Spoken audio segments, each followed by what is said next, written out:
嗨，亲爱的书友们，欢迎来到书海时光，一个为你每日推荐好书的心灵驿站。赶快关注我们，一起畅游书海，让阅读点亮每一天的精彩。大家好，欢迎来到今天的分享时刻。今天我要向大家推荐一本改变无数人思维方式和行为习惯的经典之作《旁观者》。这本书的作者是彼得·德鲁克 （Peter F. Drucker），被誉为现代管理学之父。德鲁克不仅在管理学领域有着卓越的贡献，他的思想还深刻影响了无数企业家、领导者以及各个领域的专业人士。《旁观者》这本书并非传统意义上的管理学书籍，而是一部关于洞察力、领导力以及个人成长的深刻探讨。《旁观者》这本书的价值在于，它不仅仅提供了一种新的视角来看待世界，更提供了一种全新的生活方式。通过学习书中的核心理念和习惯，读者可以提升自己的洞察力，增强个人影响力，并在生活和工作中取得更大的成功。无论你是企业高管，还是刚刚步入职场的新人，这本书都能为你提供宝贵的指导和启示。在开始详细介绍这本书之前，我想先问大家一个问题：你是否曾经在某个关键时刻，因为缺乏洞察力而错失了良机？或者，你是否曾经因为无法有效影响他人，而让自己的努力付诸东流？让我们来看一个名人事迹：史蒂夫·乔布斯 （Steve Jobs） 在重返苹果公司之前，曾经被自己一手创立的公司解雇。然而，他并没有因此气馁，而是通过不断学习和反思，最终以更加成熟的姿态重新掌控了苹果，并带领公司走向辉煌。乔布斯的成功离不开他对自身和环境的深刻洞察，以及他强大的个人影响力。而这些正是《旁观者》这本书所要传授给我们的核心内容。1. 核心理念：旁观者视角。《旁观者》这本书的核心概念之一就是旁观者视角。德鲁克认为，旁观者并非简单的旁观者，而是一个能够站在局外，冷静观察和分析的人。这种视角能够帮助我们更清晰地看到事物的本质，从而做出更明智的决策。从心理学角度来看，旁观者视角实际上是一种认知重构的过程。通过将自己从事件中抽离出来，我们能够减少情绪的干扰，更理性地分析问题。这种视角类似于心理学中的元认知及对认知的认知，能够帮助我们更好地理解和控制自己的思维过程。要培养旁观者视角，首先要学会在面对问题时，暂时放下自己的情绪和偏见，尝试从不同的角度去观察和分析。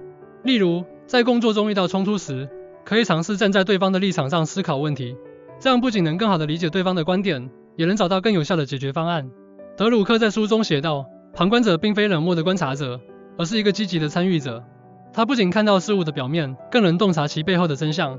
通过培养旁观者视角，我们可以更好地理解复杂的人际关系和职场动态，从而在各种环境中游刃有余。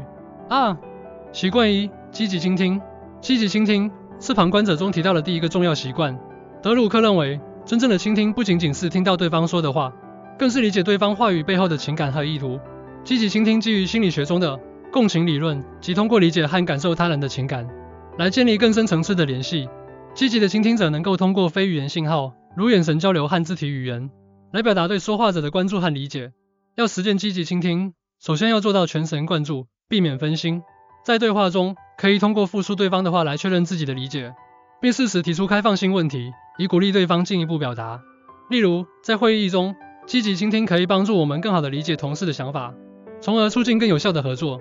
德鲁克指出，倾听不仅仅是耳朵的工作，更是心灵的工作。通过积极倾听，我们不仅能获取更多信息，还能增强人际关系，提升个人影响力。3. 习惯2：批判性思维。批判性思维是旁观者中另一个关键习惯。德鲁克强调，批判性思维并非简单的批评，而是一种深入分析和评估的能力。批判性思维基于认知心理学中的分析性思维理论，即通过系统的分析问题，来得出更准确的结论。批判性思维能够帮助我们识别偏见和错误信息，从而做出更明智的决策。要培养批判性思维，首先要学会质疑和提问。在面对信息时，可以尝试从多个角度去分析其真实性和可靠性。例如，在阅读新闻时，可以通过查阅多个来源来验证信息的准确性。批判性思维不仅能提高我们的判断力，还能增强我们的决策能力。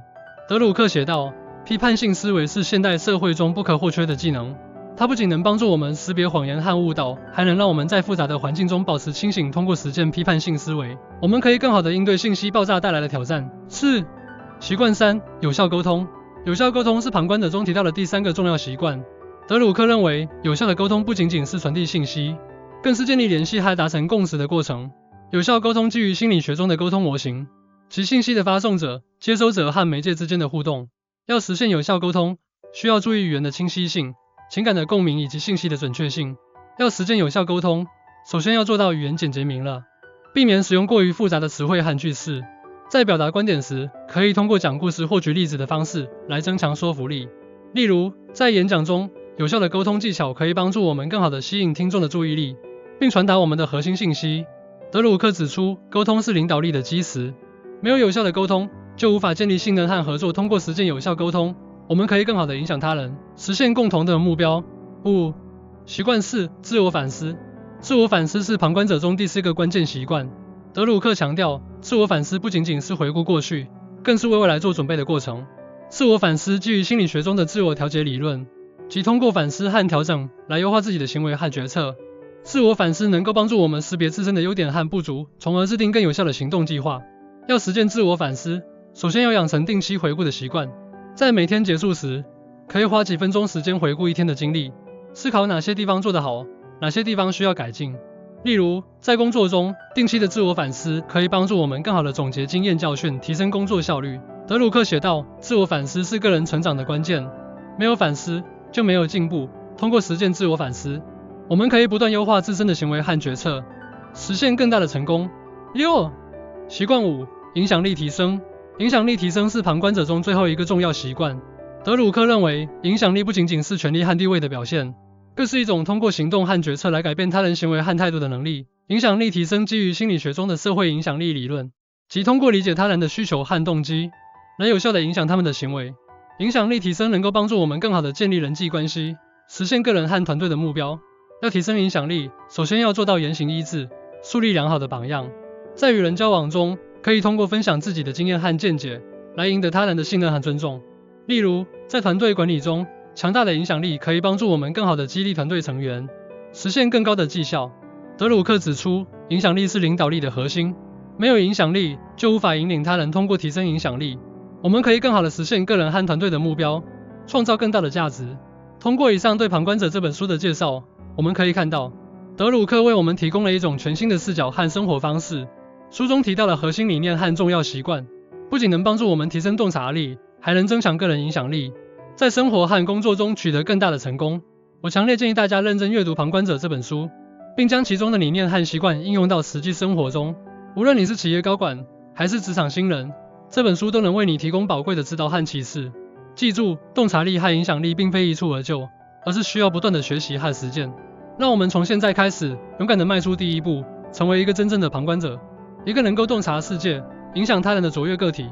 相信在不久的将来，你会发现自己的人生已经发生了巨大的变化。感谢大家的聆听，希望今天的分享能够对你们有所帮助。如果你们对《旁观者》这本书感兴趣，不妨找来一读，相信它会给你带来意想不到的收获。谢谢。